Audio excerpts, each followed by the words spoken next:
स्थानीय मेला मैदान जोगिंद्रनगर में उपमंडल स्तरीय गणतंत्र दिवस धूमधाम से मनाया गया, जिसकी अध्यक्षता एसडीएम जोगिंद्रनगर अमित मेहरा ने की। मुख्य अतिथि एसडीएम जोगिंद्रनगर अमित मेहरा ने राष्ट्रीय ध्वज फहराया तथा पुलिस, होमगार्ड व एनसीसी की टुकड़ियों की भव्य मार्च पास्ट सलामी ली तथा उपस्थित लोगों को अपना शुभ संदेश दिया तथा विभिन्न स्कूलों के बच्चों ने रंगारंग सांस्कृतिक कार्यक्रम प्रस्तुत किया। कार्यक्रम के अंत में परेड व सांस्कृतिक कार्यक्रम तथा कोविड-19 में बेहतरीन सेवाएं प्रदान करने वालों को मोमेंटो देकर पुरस्कृत किया।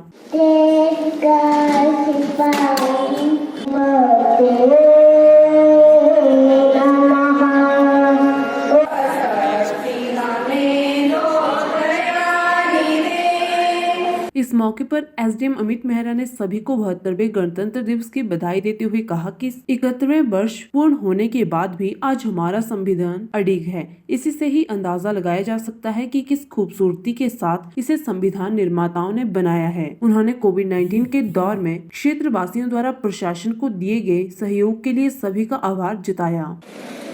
आज का ये दिवस यहाँ पे लगभग सभी इस बात से परिचित होंगे कि ये दिवस मनाया क्यों जाता है।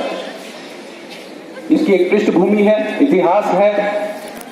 और जब 1947 में हम स्वतंत्र हुए, कई वर्षों की गुलामी के बाद, तो कोई ढांचा नहीं था कि ये देश चलेगा कैसे। तब एक ड्राफ्टिंग कमेटी बनी डॉक्टर भीमराव अंबेडकर के मार्गदर्शन में, की अध्यक्षता में, और 2 साल 11 महीने और 18 दिन के श्रम के बाद फिर संविधान तैयार हुआ और 24 जनवरी 1950 को वो असेंबली द्वारा हस्ताक्षरित किया गया और ठीक उसके 2 दिन बाद ये पूरे देश में इफेक्ट में आया। इसलिए हम 26 जनवरी को 1950 को गणतंत्र दिवस के रूप में मनाते हैं। पर ये तिथि 26 जनवरी क्यों? उसका भी इतिहास है, उसकी भी पृष्ठभूमि है, क्योंकि 1930 में रावी नदी के तट पर भारत ने पूर्ण स्वराज की डिक्लेरेशन दी थी, पूर्ण स्वराज का नारा दिया था। और उसी तिथि को ध्यान में रखते हुए 26 जनवरी 1950 को ये गणतंत्र बना, ये इफेक्ट में आया और इसलिए ये तिथि महत्वपूर्ण है। उस दिन से आज तक भारत की यात्रा बड़ी गौरवमयी रही है।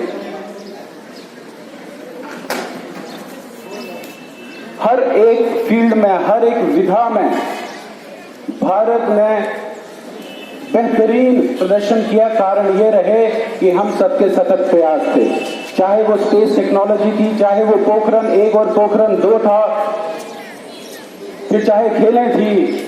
जोगिंद्रनगर से कैलाश की रिपोर्ट।